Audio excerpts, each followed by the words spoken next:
Sio kila jambo utakaloanzisha litapendwa na wote. Na mara nyingi maono uliopewa, maono ulionayo sio watu wote wanapenda. Maana sio usifanye haraka kueleza watu maono yako uliyobeba. Sio watumishi. Ukifanya haraka na upesi kueleza watu maono uliyobeba, yale maono yatakuangusha. Sababu unaanza kutangaza vita moja viandaa kupigana.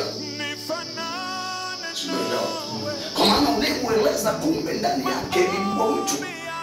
Alafu umempa njia, umemuonyesha njia unataka uende. Kwa hiyo yeye anachukua hatua ya kufunga zile njia unazoona. Wewe ndio ni mdogo mwenzangu. Ndio maana ukifanya unastahili kuwepo.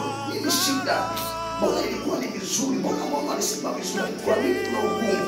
Kwa sababu kuna mtu alishampasha habari akaanza vita nawe kabla hujajiandaa. Unataka kutangaza vita, mpange kwa mtu wa vita. Huwezi tangaza vita hujaandaa silaha. Hujaandaa jeshi la kupigana vita. Alafu nasema tarehe 25 kutandika, alafu unajitose. Mwenzako anajipanga anajiandaa kwa mataifa vitaibuka. Unakuja wala kuvamiwa na kupiga kweli kila eneo.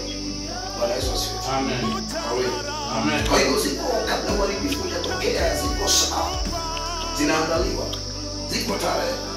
Bwana Yesu asifiwe. Unakuta mtu anakuambia amepata ajali leo. Hiyo ajali haikuelewa. Ni kitu ambacho kilishaandaliwa. Tumishi. Unafikiri ni Yesu anaongea na kama alisema kesho mkiomba msije mkaingia majaribu. Maana anajua ufalme wa giza unafanya kazi sana. Na kitu kingine wajajua. Mungu anakusaidia kufanya wewe ufanye usimwachie Mungu sawa. Wewe ufanye kwa tunaweza mambo yote katika vitendo.